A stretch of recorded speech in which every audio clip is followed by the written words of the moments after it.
Watch out, watch out, watch out, watch out. Oh my God! KO in midair!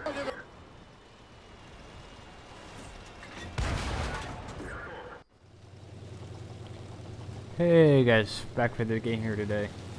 I know it's been a couple days, but we're gonna hop right in this one and then we can talk about that later, but the like, slower part of this. But we're in the Lycan tank that's not been on the channel in quite some time.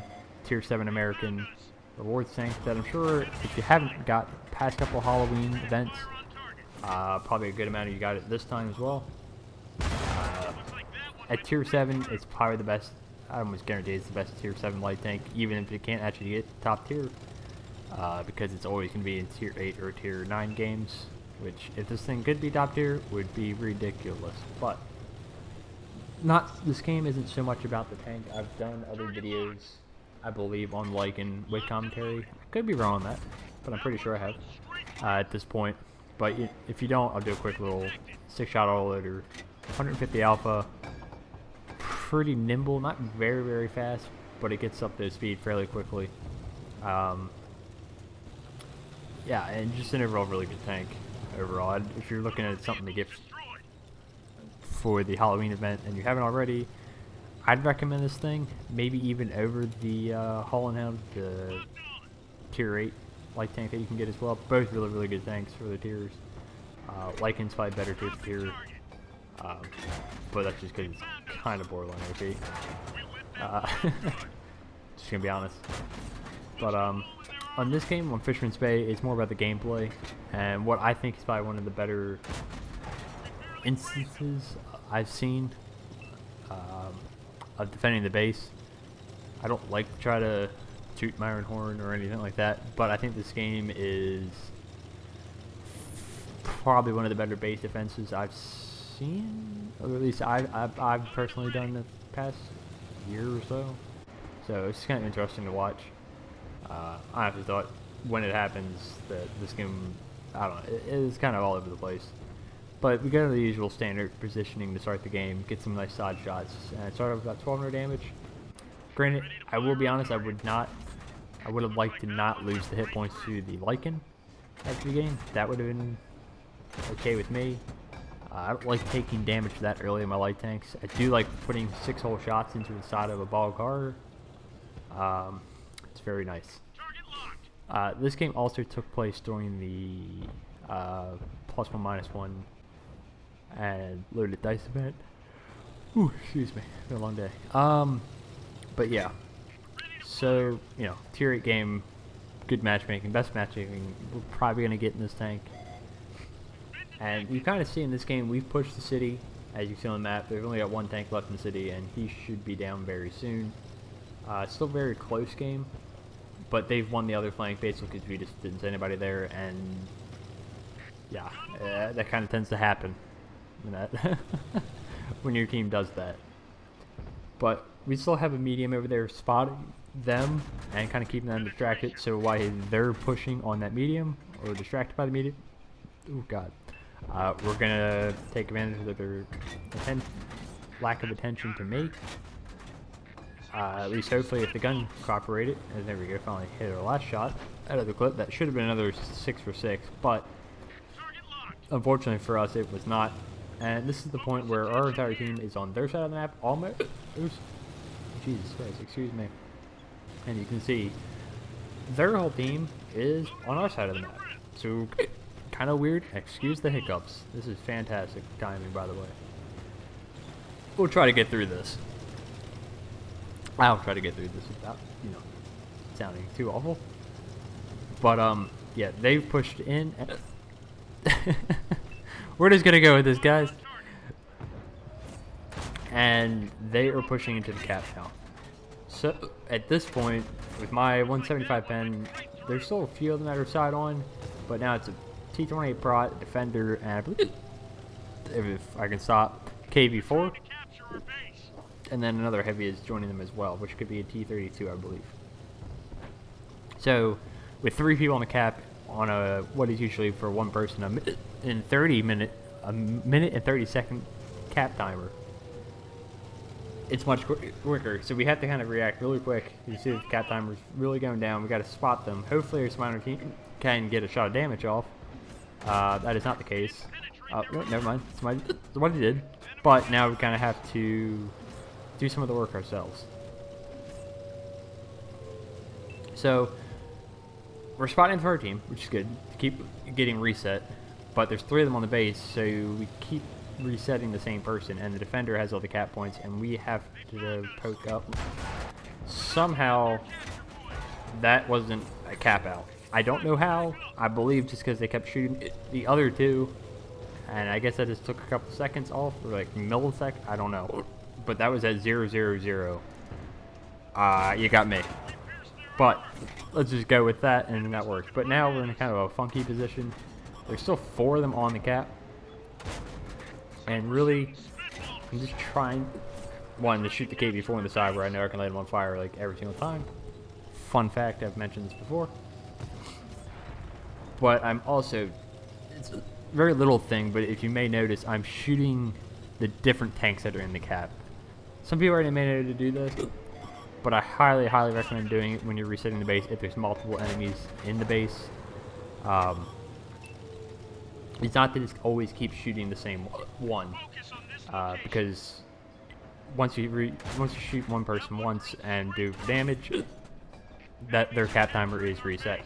So then you want to move on to the next guy, which is much easier to do when you're in a autoloader. You can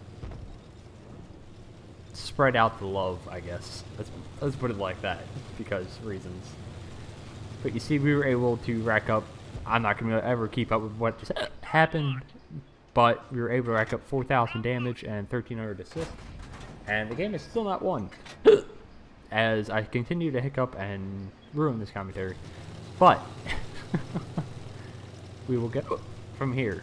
So the base has been defended at this point, and their T-32 is going to die, or at least I believe so. He's kind of in a weird position. Not weird, but like, I believe I can get a flanking shot into him, so I'm going to go up the left side. I see one of their TDs. It's spotted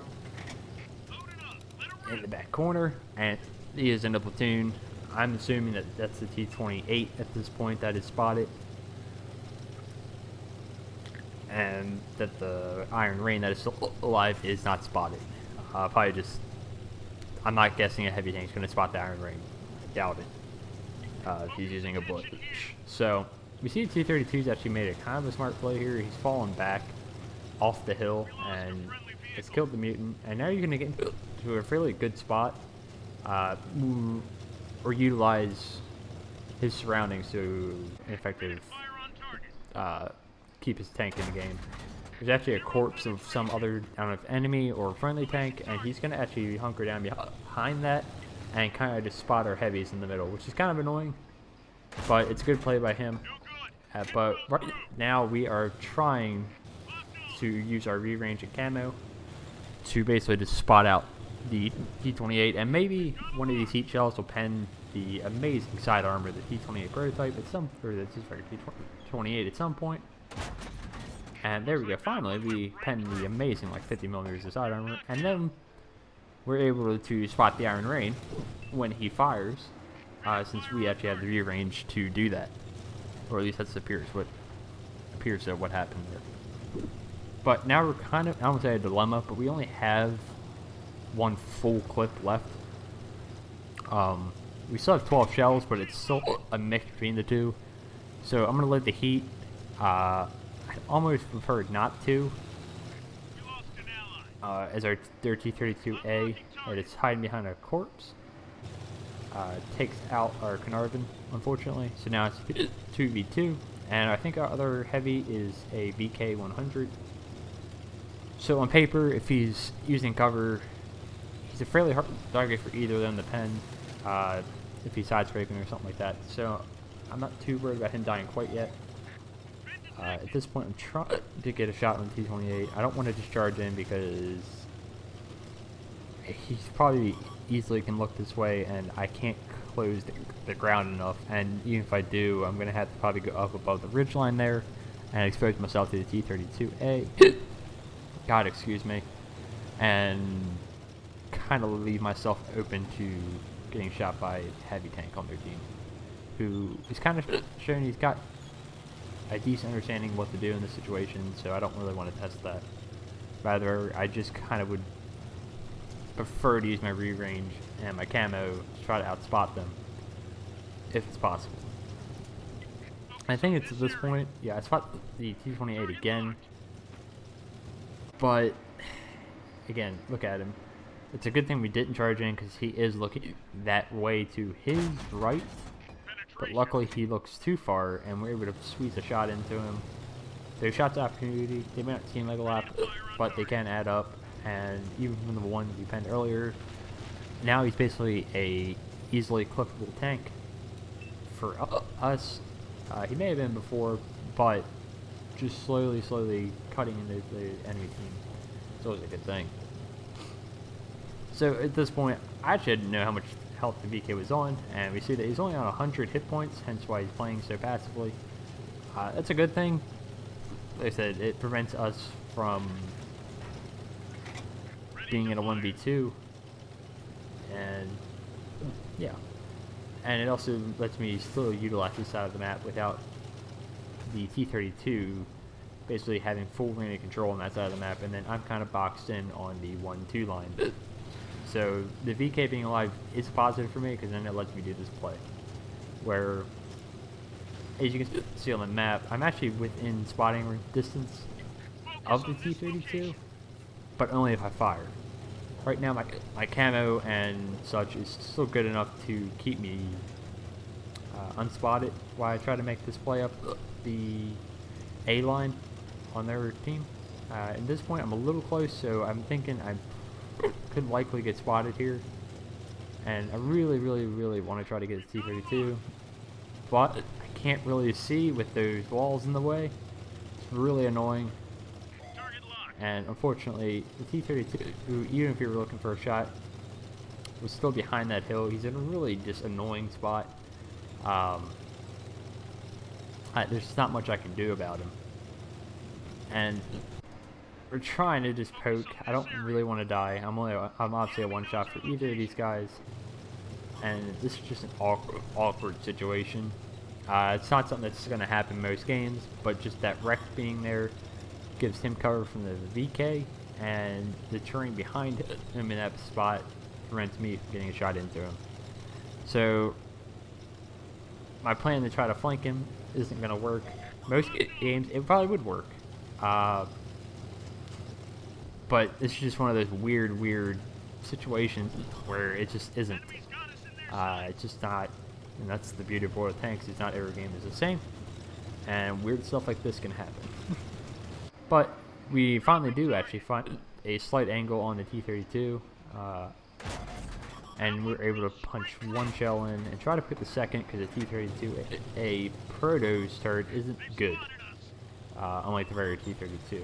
And at this point I'm spotted, and then we actually get shot at, as you saw, by the T-28, who's actually moved off his little hill perch, which if we had more time would be really beneficial for us, because then we can move back around the other side of the map and easily flank both of them and get the high ground behind them. But that's not the case here. We only have a minute left, and we definitely do not have the time to do that. And right now we're trying to get a shot into the turret of this guy, and unfortunately that one doesn't even hit, but him being distracted by us, our VK is able to pick up the angle on him and take him out of the game. So now all we have is 7 rounds of heat, and basically that should still be enough to take out T-28, but we just gotta make sure we don't approach from the wrong angle and line up right in front of his gun. If we can do that, we can basically win the game. And here we spot him, and he's just in the open field. Our first shot goes into oblivion.